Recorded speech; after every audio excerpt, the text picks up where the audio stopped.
Welcome to our deep dive into excerpts from Kings 2. Kings 2. Get ready for a wild ride. Yeah. We're talking power struggles, divine intervention, and some Uh, seriously mind-boggling miracles. We're going to unpack some pretty powerful stories about the prophets, Elijah and Think of them as the OG disruptors, shaking things up in the kingdoms of Israel and Judah. And their stories offer us a glimpse into the beliefs and values of ancient Israel, a time when the line between the earthly and the divine was Pretty blurry. very blurry, yeah. The excerpts you've given us really throw us right into the action. Yeah. We start with Elijah confronting King Ahaziah, who's turned to a god named Beelzebub for guidance after a pretty nasty fall. It's interesting, isn't it? It is. Even a king injured in his own palace looks to a foreign deity instead of the God of Israel. Right. It really speaks to the pull of the unknown. Yeah. Maybe even a sense of desperation. And Elijah doesn't hold back. No, he doesn't. He basically tells the king's messengers, Right. seriously, you're running off to Ekron because you think there's no God in Israel. Right. And then, bam, fire from heaven consumes them, not once but twice. It's a powerful image, Yeah. a visceral display of divine power. It is. And the description of Elijah himself, Uh-huh. a hairy man with a leather belt, Yeah. makes him seem almost larger than life. Totally. You can practically picture him standing there, this wild, unpredictable force of nature, delivering the Lord's judgment. Yeah. Makes you wonder, if you were in the king's shoes, would you have questioned Elijah's authority? It's a good question. The story serves as a warning, Right. a reminder of the consequences of straying from the God of Israel. Yeah. But it also sets the stage for Elisha, who becomes Elijah's successor. And it's not just a simple handover, is it? We see Elisha's persistence, Right. his burning desire to stay by Elijah's side, even as Elisha tries to send him away. It's almost as if he sensed the weight of the mantle he was about to inherit. Oh, interesting. And his request for a double portion of Elijah's spirit suggests a deep ambition. Yeah. Maybe even a desire to not just inherit, but surpass his mentor. Right, surpass. And then talk about dramatic exits. Oh, yeah. Elijah ascends to heaven in a whirlwind, carried away by a chariot of fire. Chariot of fire. Have you ever wondered what those other prophets who are watching must have thought? Oh, I imagine it was a mix of awe and maybe a little bit of terror. Right? It's a clear sign that the spirit of Elijah now rests on Elisha and that a new chapter is about to begin. And Elisha definitely doesn't disappoint. No, he does not. He jumps right into performing miracles, Yeah. proving himself worthy of that legacy. We see him multiplying oil for a widow struggling with debt, Oh, yeah. a story that might resonate with anyone who's ever felt the pressure of financial burdens. It's a powerful act of compassion and a reminder that even in seemingly impossible situations, Yeah. there's always hope. Hope, yeah. Elisha's miracles demonstrate God's power to intervene in the lives of ordinary people. And then there's the story of the Shunammite woman whose son dies. Right. I find it interesting that she's initially hesitant to even ask for a son, Yeah. maybe feeling disappointment or the responsibility of raising a child chosen by God. It speaks to the complex relationship between human desire and divine will. Right?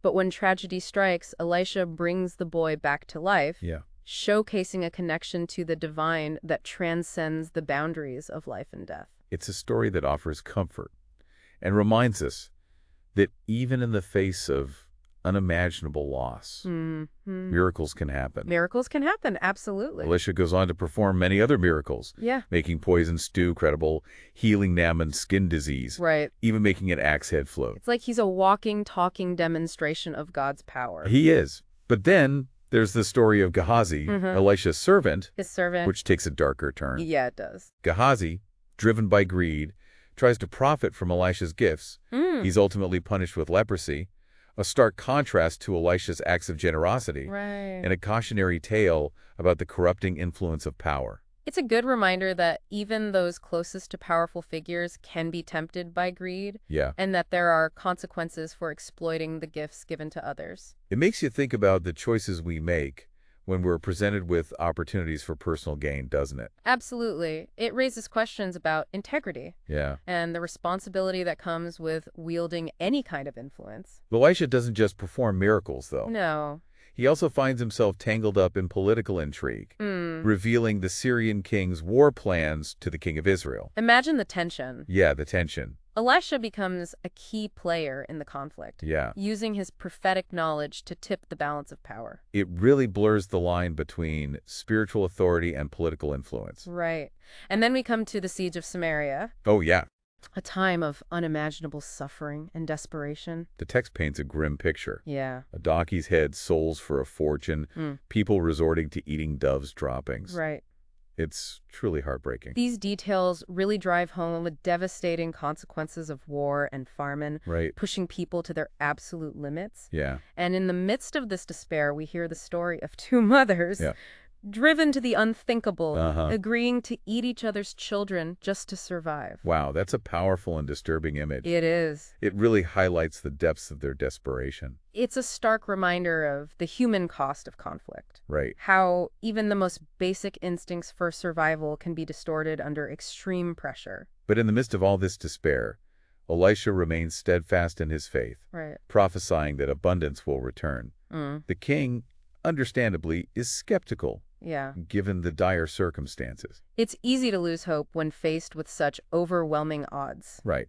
But Elisha's unwavering belief in God's power offers a glimmer of light in the darkness. And then what happens? The Syrian army flees after hearing phantom noises, leaving behind their spoils of war. It's a dramatic reversal of fortune, It is. a testament to the power of faith Right? and the unexpected ways in which God can intervene. It's a reminder that even when things seem hopeless, miracles can happen. Yes. But there's also a darker side to this story, isn't there? Oh, right. The king's officer, who had doubted Elisha's prophecy, is trampled to death in the chaos that follows. Oh, wow. It's a chilling reminder that prophecies can have two sides. Right. A promise of hope and a warning of judgment. Two sides. It also raises questions about the nature of faith and doubt, Yeah. even in the face of seemingly impossible events. It seems like these stories often present a mix of hope and warning, They do. challenging us to consider the consequences of our choices. Exactly. And as we move into the next part of our deep dive, Okay? we'll see how these themes of faith, power, and judgment continue to play out in the lives of the kings Right. and the fate of the kingdom. Oh, intriguing. It is. Welcome back to our deep dive into Kings 2.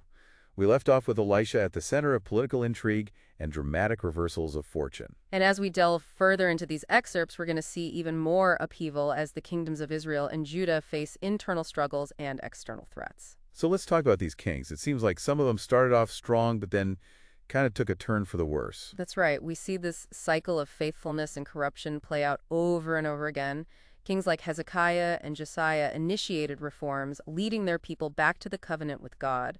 But then their successors often fell back into idolatry and wickedness. It's kind of like a spiritual roller coaster, isn't it? It is. These ups and downs make you wonder about the challenges of leadership and the constant struggle to stay true to one's values, especially when faced with temptations of power. Absolutely. And it makes you think about the impact of these choices, not just on the kings themselves, but on the entire nation. Speaking of difficult choices, let's talk about Jehu. Jehu. He was anointed by Elisha's disciple and basically went on a rampage, purging Ahab's dynasty and fulfilling prophecies left and right. Jehu's story is a complex one. On one hand, he was carrying out God's judgment against a wicked dynasty. On the other hand, his methods were incredibly violent, leaving a trail of bloodshed in his wake. That confrontation with Jezebel, Ahab's widow, is particularly intense. She meets a gruesome end, fulfilling a prophecy uttered years earlier. The text doesn't shy away from the graphic details, emphasizing the completeness of her downfall.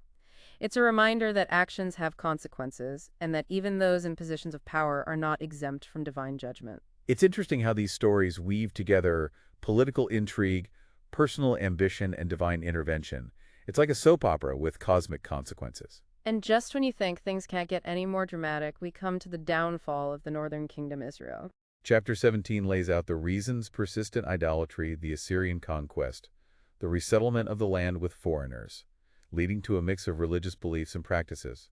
It's a tragic end to a kingdom that had strayed so far from its covenant with God. This event raises questions about the consequences of abandoning one's faith and the long-term impact of cultural and religious assimilation.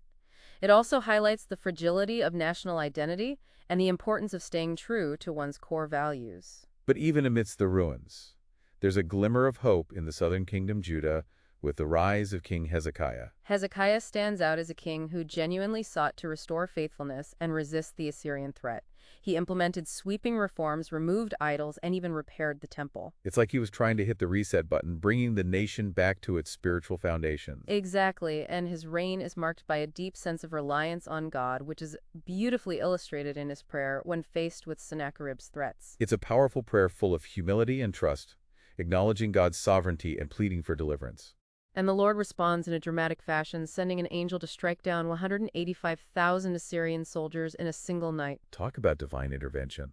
It's a reminder that even when the odds seem insurmountable, faith and prayer can move mountains. It also underscores the consequences of pride and arrogance as Sennacherib's boasting and threats are met with swift and decisive judgment. Hezekiah's story offers a powerful example of leadership grounded in faith, and a reminder that even in the darkest of times, hope can prevail. But as we know, the cycle continues. Hezekiah's son Manasseh takes the throne and plunges Judah back into a period of profound darkness. It's like a pendulum swinging back and forth between faithfulness and corruption. Manasseh's reign is described as the most wicked in Judah's history.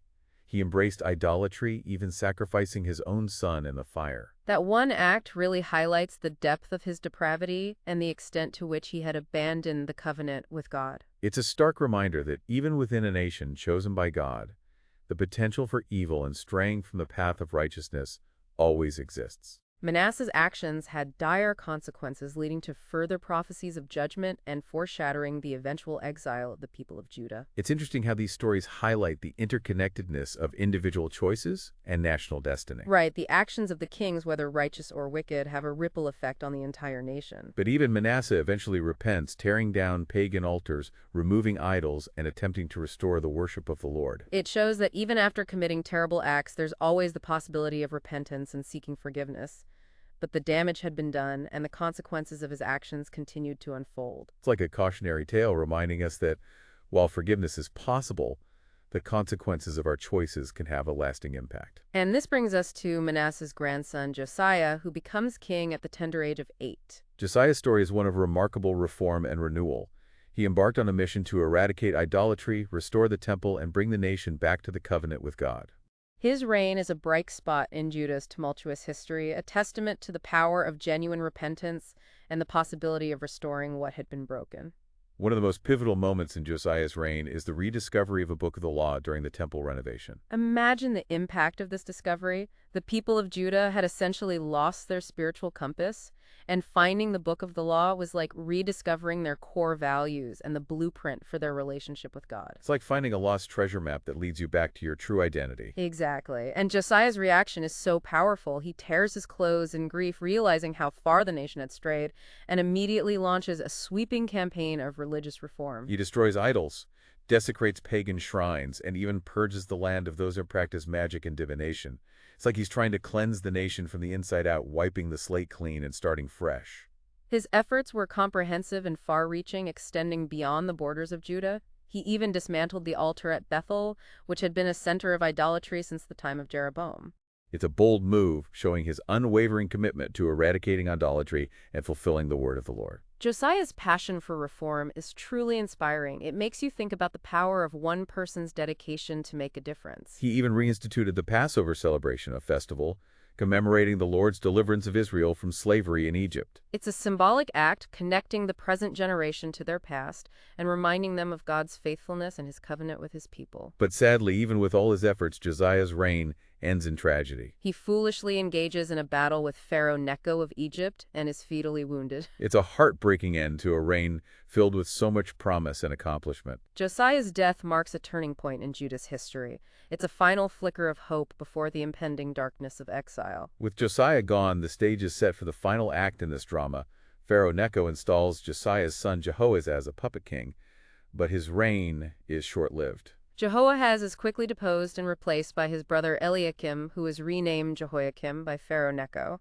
And Jehoiakim, unlike his father, embraces wickedness and becomes a vassal to the Egyptians. His reign is marked by oppression, idolatry, and resistance to the prophets. It's like a return to the darkest days of Judah's history. He even goes so far as to burn a scroll containing the words of the prophet Jeremiah. Talk about a blatant disregard for divine authority. Jehoiakim's actions further seal Judah's fate, pushing the nation closer to the brink of destruction. And as we'll see in the final part of our deep dive, the consequences of his rebellion will be devastating. Feel with us as we uncover the dramatic events and powerful lessons contained within the excerpts from Kings 2, exploring the aftermath of the Babylonian exile and the enduring legacy of these stories. See you soon. Welcome back to our deep dive into Kings 2. We've been through quite a journey, haven't we? We have. We've seen the rise and fall of kings, the fiery pronouncements of prophets, and the devastating consequences of straying from that covenant with God. Yeah, it's a powerful reminder It is. of the consequences of our choices. Yeah, and now we find ourselves in the aftermath of the Babylonian exile, a period of profound upheaval and uncertainty for the people of Judah. Yeah, a real turning point. It is.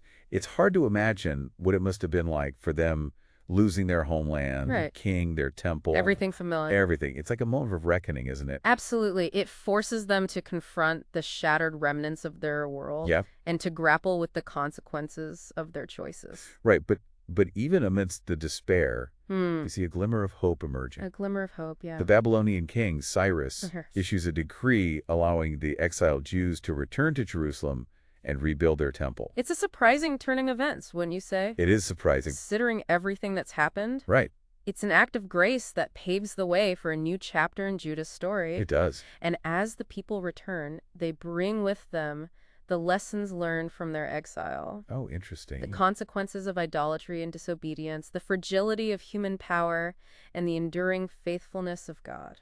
So the rebuilding of the temple becomes a symbol of hope, Yes. a testament to the resilience of the human spirit. It is. It's like they're picking up the pieces and trying to put their lives back together, both individually and as a nation. Exactly. But it's not an easy process. Right. They face opposition, internal conflicts, Oh, yeah. and the daunting task of restoring what had been lost. Yeah, the excerpts from Kings 2, Mhm. where they don't go into detail about the rebuilding process, do hint at some of the challenges that lie ahead. They do. We see tensions arising between those who returned from exile and those who remained in the land. Right. Those who stayed behind. Plus, there are disagreements about how to interpret the law and how to rebuild the temple. Yeah, those are big questions. They are. It seems like the legacy of past sins and the weight of history continue to cast a shadow. It's a reminder that healing and restoration take time, Yeah, and that even with a renewed sense of purpose, right. there will be obstacles to overcome. Obstacles, right? Old wounds and divisions don't just disappear overnight. It makes you think about the challenges we face today, both individually and as a society, when we're trying to rebuild after experiencing loss or trauma. It does. There's always that tension between moving forward and remembering the past. It's a delicate balance, isn't it? And the story of Kings 2 offers a powerful message of hope in the face of these challenges. Yeah, It reminds us that even when things seem broken beyond repair, faith can endure. yeah. The covenant with God can be renewed, and the human spirit can find a way to rebuild. It's a message that resonates across time and cultures, offering encouragement and inspiration to anyone who's facing their own personal or collective rebuilding process. It's about finding that inner strength to persevere, even when the way forward seems uncertain. So, as we conclude this deep dive into Kings 2, I'm struck by the enduring power of these ancient stories. Me too? They've given us a glimpse into the complexities of faith, leadership, and human nature, Right. a tapestry of triumphs and tragedies that continues to speak to us today. And as we leave you with the echoes of these powerful stories, I encourage you to consider what lessons from Kings 2 resonate most deeply with you. How can you apply these insights to your own life, your own challenges, your own journey of faith? And how can you contribute to the ongoing work of rebuilding and renewal in your own communities and your own spheres of influence? We hope this deep dive has sparked your curiosity, challenged your assumptions, and left you with much to ponder. Thanks for joining us on this fascinating exploration of Kings 2.